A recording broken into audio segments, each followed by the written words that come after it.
Hi guys, it's YSC256 here, back with another video. Today is going to be another What If video, and this time we're covering another Harry Potter video. Today's is going to be, what if Snape had never left Voldemort's side and remained a true Death Eater throughout the Harry Potter series? It's going to be an enjoyable one, so let's get started. And as always guys, feel free to like, comment, and subscribe for more content on the channel, and click that bell to make sure you get notifications. So, let's get into the video.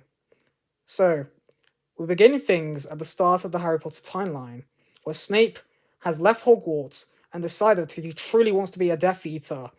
Nothing has changed his mind in this timeline.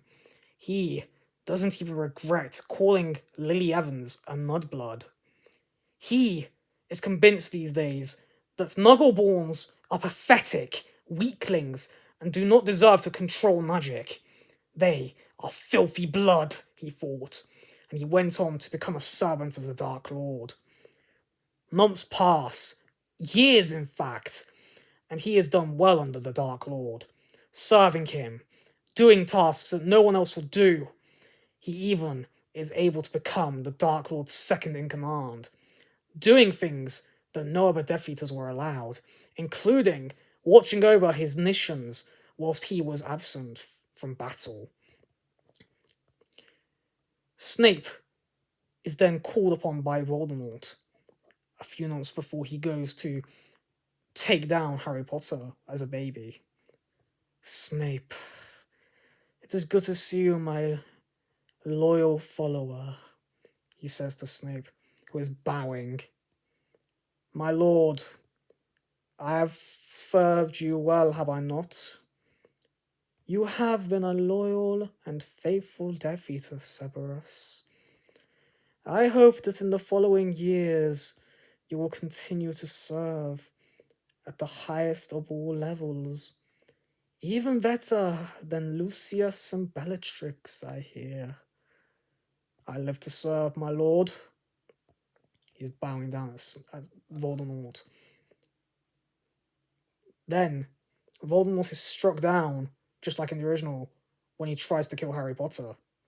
Snape, just like the rest of the Death Eaters, is then casted off to Azkaban. He is here at court, but he is not vouched for in this timeline by Albus Dumbledore, because he has not repented and wished to help look after Harry Potter. He doesn't want any ties to the boy. He actually hates the boy even more in this timeline, because he was the downfall of the Dark Lord. He was the reason why he had been gone, and Snape was locked up in Azkaban, forced to look upon the Dementors day after day, suffering starvation, constantly having to try and save his mentality from going insane.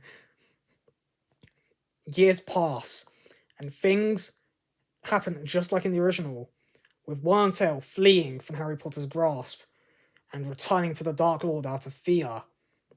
He then aids him in revival, and things in the Goblet of Fire timeline happen the same, up to the point of Voldemort in the graveyard summoning his Death Eaters back to him.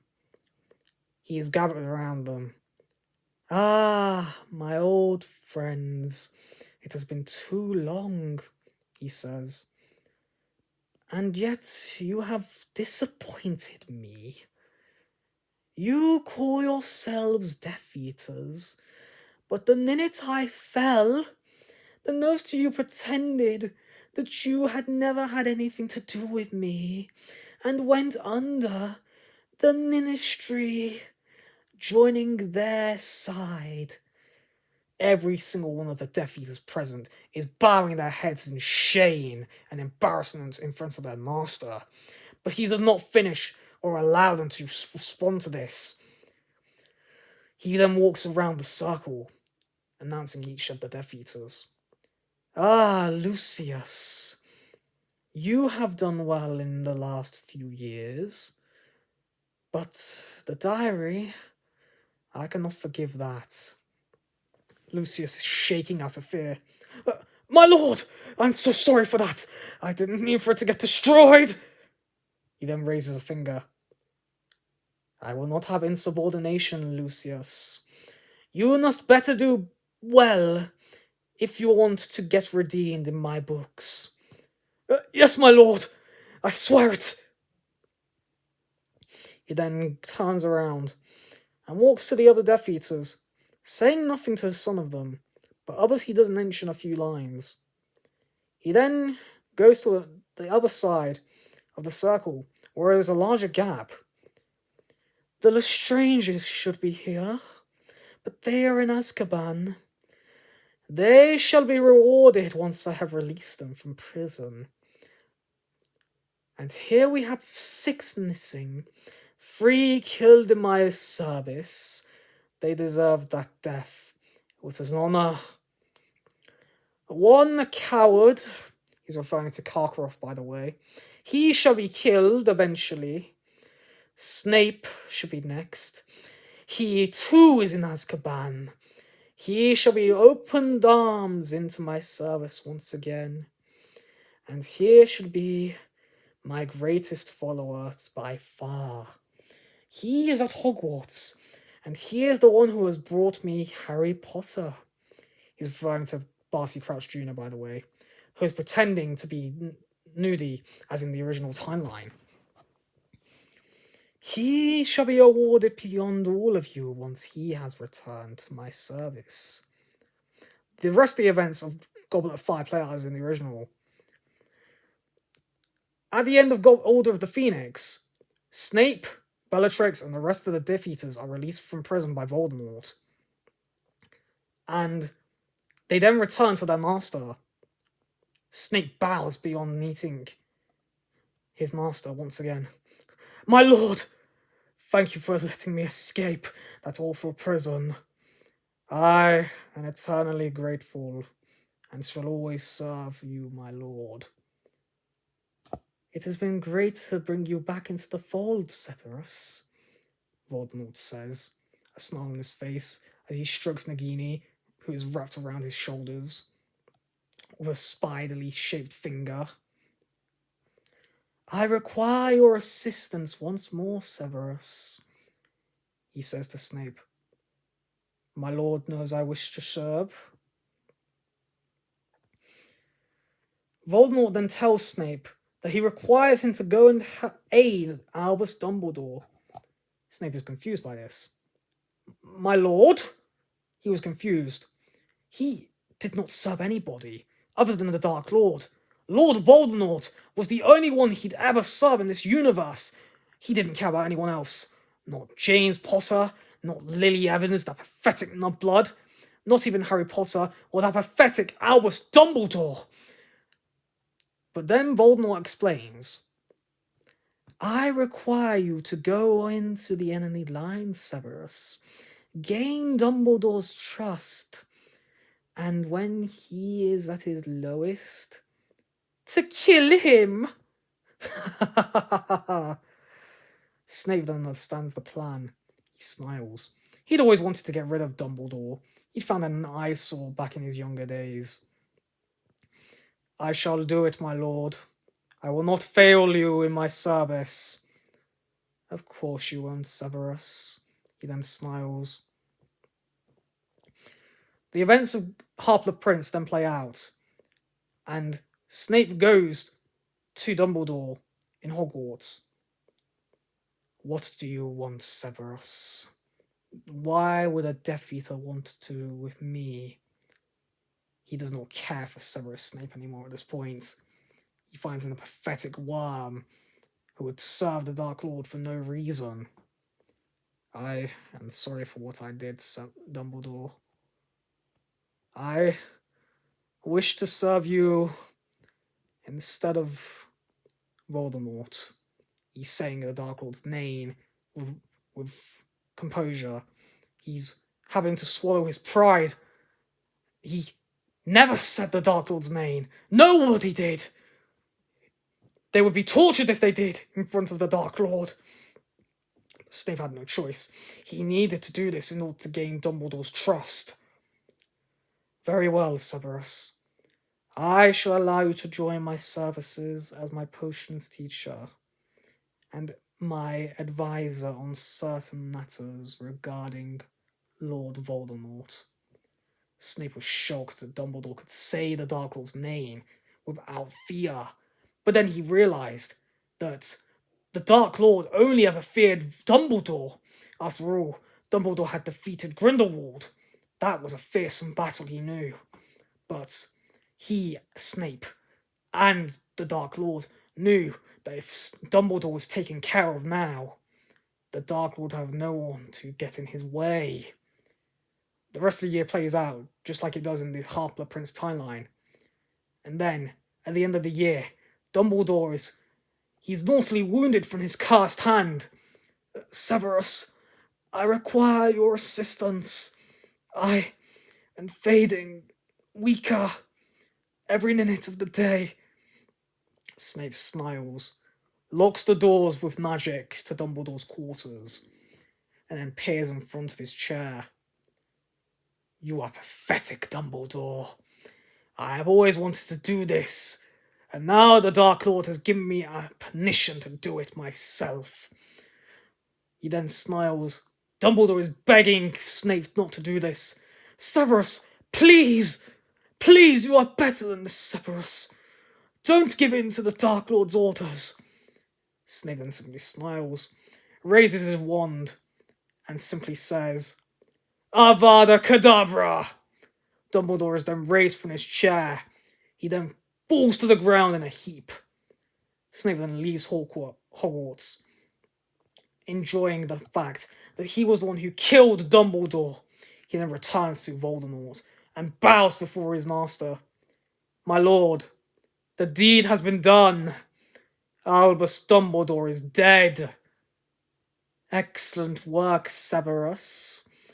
You shall be rewarded with the greatest honour for this, and return as my second in command. Now the boy is next. The events of Deathly Hallows then play out as in the original, up to the point where Snape is called towards Voldemort for assistance regarding the Elder Wand. Severus, I require your assistance. My lord knows I live to serve, Snape says, bowing his head. I have been worried, Severus. This wand, the Death Stick, the Elder Wand, it does not serve me. My lord, you have done wonderful magic with that wand. No, I have done great magic. But this wand, the Death Stick, the Wand of Invincibility, the Elder Wand, it simply has not shown me the power of legend, Severus. And I have figured out why. Voldemort had sat and wondered this for a long time now. Why the Elder Wand had not done what he wanted. I cannot take full control of the Elder Wand, Severus, because I am not the one who killed its previous master. I did not kill Albus Dumbledore. You did. Snape realises what is going to happen next. My lord! Snape says panickingly. You have been a loyal and faithful Death Eater, Severus, but your death is required. My lord, please, reconsider. He's panicking even worse now. He knows what will happen. You have been a loyal and faithful Death Eater, Severus, but if I have mastery over the Elder Wand, then I can truly defeat Harry Potter. He then simply points his wand at Snape and says, Avada Kedavra! Snape is then killed and left for Nagini to devour. It's a gross experience for Voldemort to watch, but he doesn't mind. He now has full control over the Elder Wand. And then he goes to kill Harry Potter.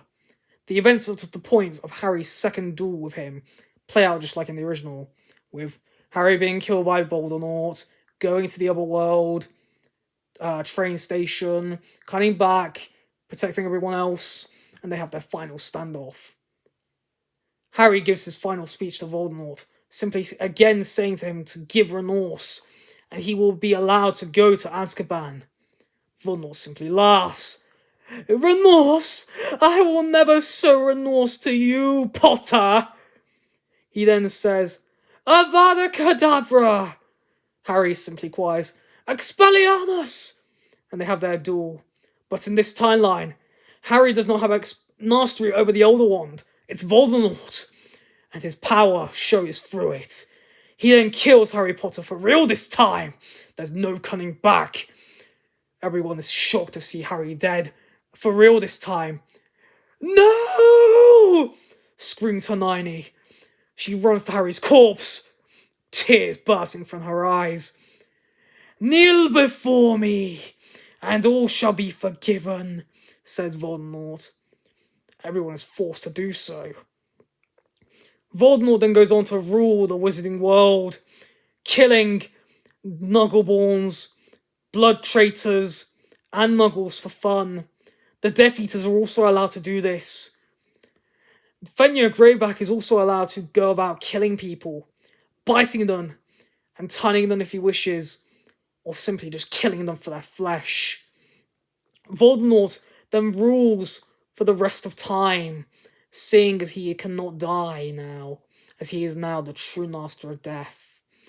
And that is where we leave this dark timeline, guys, clearly showing that Snape was wise to work with Dumbledore and truly be on the side of goodness all along in the original timeline, as this would have shown badness for all, except for Voldemort, of course. I hope you enjoyed this video, guys. Like, comment, subscribe as always, and I'll see you in the next video. Take care now, bye.